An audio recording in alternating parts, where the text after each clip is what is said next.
नमस्कार, मैं हूं विनय पाठक। एबी न्यूज में आपका स्वागत है। आइए देखते हैं मुंबई तथा आसपास की कुछ खास खबरें। राष्ट्र के विकास में समाज के हर वर्ग का योगदान होता है। अपने राष्ट्र और समाज को सुंदर बनाने के लिए परिश्रम और त्याग की परंपरा हमारे भारतवर्ष में रही है। देश प्रेम की भावना से ओतप्रोत होकर ऐसे समाज सेवियों, राजनीतिक लोगों ने अपने जीवन को समर्पित कर दिया है। एक क्रिया सतत चलती आ रही है। राष्ट्र और समाज को सुजलाम सुफलाम करने वाले राजनीतिक दानवीर और समाज सेवकों में सार्थक हस्ताक्षर हैं। हम उनके बारे में आज आपको दिखाते भी हैं और बताते भी हैं कि किस तरह से राजनीति और समाज में वो आईना बने हुए हैं। कुछ करने की अगर खुशी की अनुभूति होती है तो उससे बढ़कर आनंद किसी में नहीं है। आनंद को शब्दों में व्यक्त नहीं किया जा सकता। हम दूसरों की सेवा या सहायता करते हैं और वह प्रसन्न होता है तो उससे जो खुशी प्राप्त होती है वही आनंद है। हमारी सार्थकता और उपयोगिता समाज में किसी अच्छे काम करने से होती है। ये धरती हमारी बनाई दुनिया की तरह हवा, पानी, मिट्टी का हिसाब नहीं रखती। हमारे अपने अस्तित्व को बनाए रखने की शर्त है और ये शर्त तब पूरी हो जाती है जब लोग की मदद करते हैं, समाज में शर्त को पूरी करने में लगे हैं। धारावी के नगर सेवक हाजी बब्बू खान। हाजी बब्बू खान का नाम धारावी नहीं पूरे मुंबई में तहे दिल से लिया जाता है। वह इसलिए नहीं कि नगर सेवक है या फिर अल्पसंख्यक सेल के मुंबई अध्यक्ष है, बल्कि इसलिए लिया जाता है कि शख्सियत ने राजनीति में समाज सेवा का मिश्रण करके समाज को अपने कार्यों से आईना दिखाया है। कोरोना काल हो या फिर महाराष्ट्र के कोकण इलाके में बाढ़ प्रभावित क्षेत्र, सभी में अपनी सक्रिय भागीदारी कर अलग पहचान बनाई है। हाल ही में कोकण इलाके में उनके द्वारा जो राहत सामग्री, कपड़े व दैनिक उपयोग की चीजें भेजकर वितरित कराई गई, उनसे और लोग प्रेरणा ले सकते हैं। नगर सेवक हाजी बब्बू खान ने जिस तरह से ट्रकों में कपड़े व राहत सामग्री भेजी है और वितरित कराया है, उन्हें आप तस्वीरों में देखकर सहज अनुमान लगा सकते हैं कि उनके द्वारा समाज हित में कितना माकूल और मुकम्मल कदम उठाया जा रहा है, जिससे लोगों को राहत और सुकून मिल सके। किसी ने ठीक ही कहा है, खुदा भी अपनी रहमतों को उन पर बरसाता है जो मदद करने के लिए अपने हाथ को आगे बढ़ाता है। जी हाँ, जब कोई व्यक्ति किसी दूसरे व्यक्ति की मदद करता है तो अल्लाह, ईश्वर, भगवान उसकी मदद करता है। और जब किसी की मदद ईश्वर करता है तो वह कुछ भी समाज में खड़े होकर कर सकता है। हमने हाजी बब्बू खान से वार्ता की। आइए हम आपको सुनवाते हैं हाजी बब्बू खान की एबी न्यूज से वार्ता कि किस तरह से वो समाज हित और राष्ट्र हित में कार्य कर रहे हैं।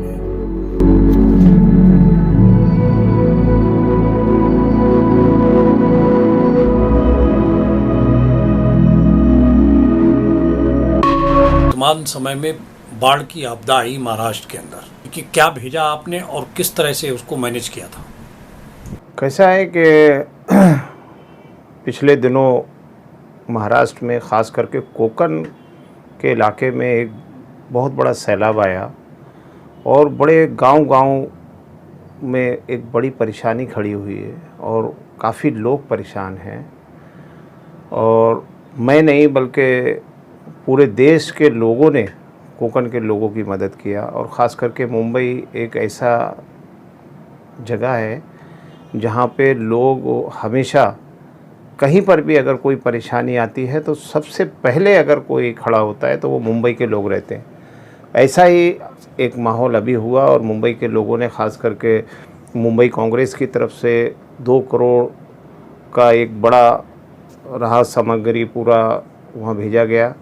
उसके बाद में हम लोग ने, ख़ास करके मैं मुंबई कांग्रेस माइनॉरिटी डिपार्टमेंट का चेयरमैन होने के नाते हम लोगों की भी जिम्मेदारी होती है, तो हमने भी अपनी तरफ से वहाँ पे एक ट्रक कपड़ा, पानी और कुछ फरसन के सामान थे, खाने के बिस्किट वगैरह थे, चटाई थी, कंबल थे, बच्चों के कपड़े थे, बड़े लोगों के पैंट और लेडीज़ के लिए सूट वगैरह थे। तो ऐसा 10 से 15 हज़ार पीस हमने कपड़े के और बाकी के सारे सामान, ये कंबल और चटाई वगैरह भी, तो ये हमने वहाँ ले जा के घर घर में ले जा के दिए। ऐसे गांव-गांव में जहाँ पर पानी भर गया और उनके घरों में मतलब कपड़े पहनने को नहीं थे, ऐसी जगह पे जाके, मतलब ये एक बहुत बड़ी बात है। और हमारी पूरी टीम माइनॉरिटी की वहाँ गई और घर घर जाके उन्होंने उन ज़रूरतमंदों से मिले और उनको मतलब वो सामान दिया जाके। तो हमको भी मन को अच्छा लगा कि नहीं, एक अच्छा काम हुआ और उन ज़रूरतमंदों को सरकार ने भी, हमारी महाराष्ट्र सरकार ने भी उनकी सबकी मदद के लिए ऐलान किया है।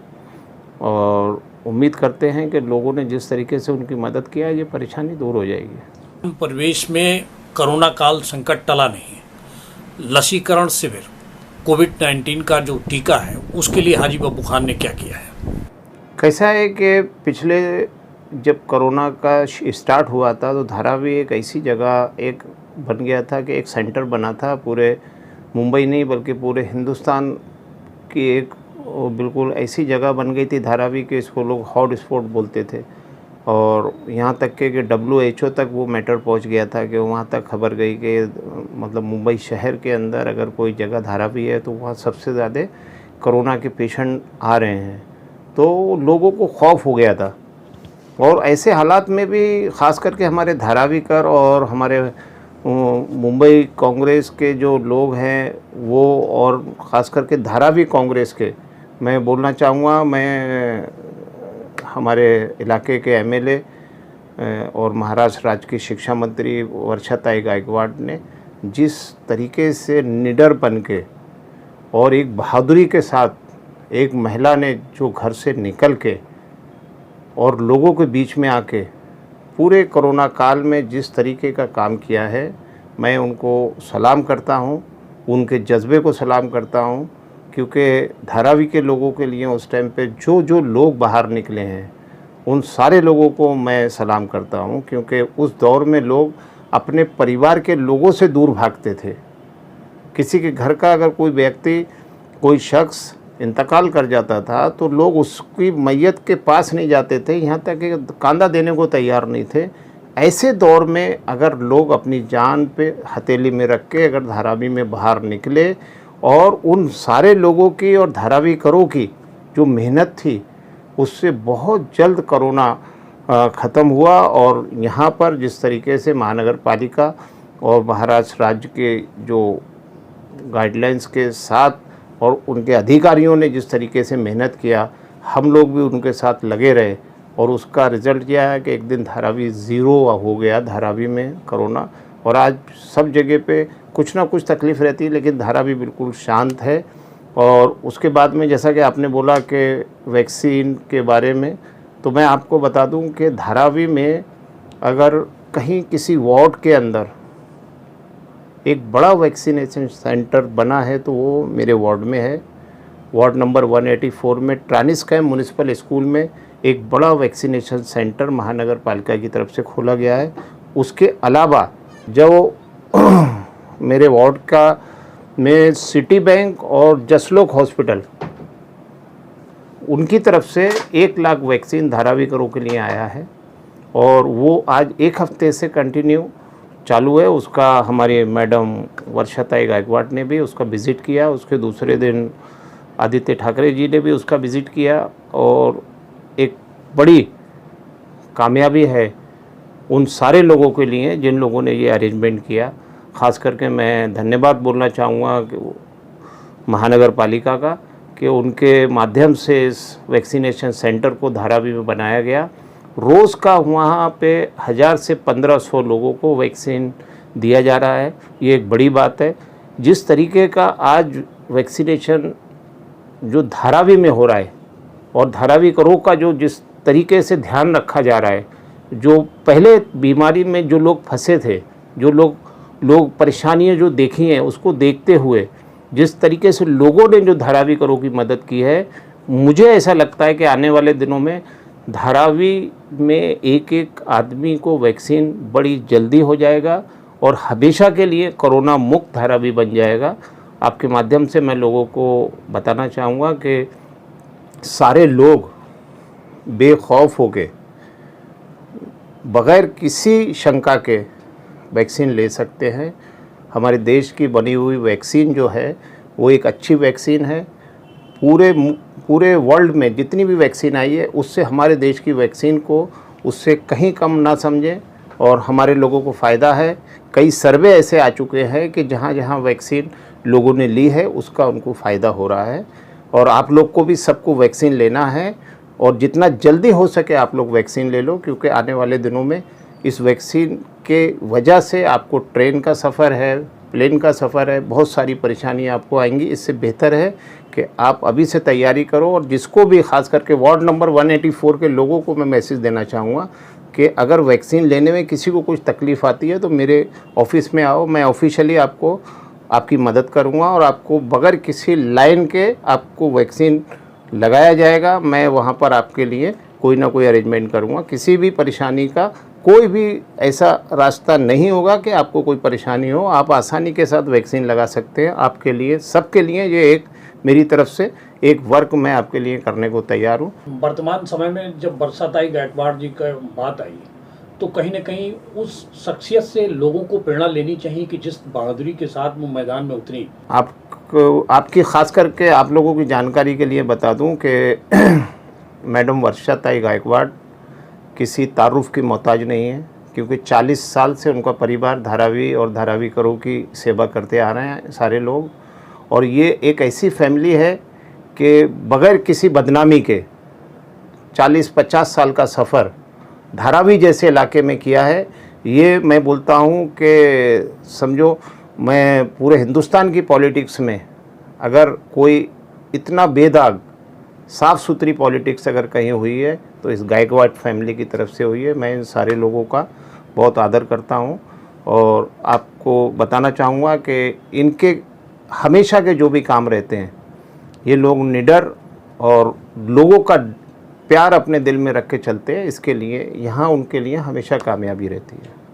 हाजी बब्बू खान साहब, वर्तमान परिवेश में चुनाव बहुत नज़दीक है, किस तरह से चुनावी मुकाबला करने के लिए कैसे एकजुट कर रहे हैं? कैसा है कि आने वाले दिनों में मुंबई महानगर पालिका के जो चुनाव हैं इसमें सब कुछ सामने है आपके। अगर जिस तरीके से महाराष्ट्र की सरकार जो चल रही है इसी तरीके से अगर ये सरकार चलती रही और जिस तरीके के कार्य सारे इस वहाँ अगाड़ी सरकार के दौर में हुए हैं, जो काम हुए हैं, उसका रिज़ल्ट बहुत अच्छा है महाराष्ट्र में। और पूरे हिंदुस्तान में अगर महाराष्ट्र सरकार की जो तारीफ़ें होती हैं, इसका जो भी रिज़ल्ट आएगा वो मुंबई महानगर पालिका में आएगा। और अल्पसंख्यक जितने भी हैं, ख़ास करके मुंबई शहर में जो महानगर पालिका के इलेक्शन जिन इलाकों में होंगे, वहाँ पिछले इलेक्शन में भी मैं आपकी जानकारी के हिसाब से बता दूं कि वहाँ पे कांग्रेस पार्टी ने जितने भी माइनॉरिटीज़ एरिया थे वहाँ से कांग्रेस पार्टी ने अच्छी लीड लिए थे, अच्छे कैंडिडेट जो भी चुन के आए। और यहाँ तक कि पिछले विधानसभा के इलेक्शन में भी आपने देखा होगा कि 4 एमएलए जो मुंबई से चुन के आए हैं वो चारों की चारों माइनॉरिटी से ही आते हैं। तो इसके लिए माइनॉरिटी के लिए मुंबई शहर एक कांग्रेस पार्टी के लिए एक बेहतरीन रास्ता है।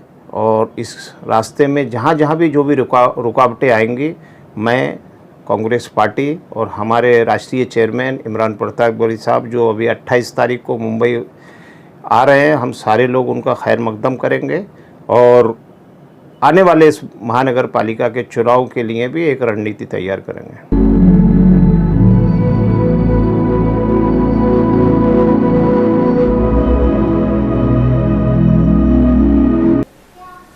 एबी न्यूज़ में अभी तक का सफर करते हैं समाप्त।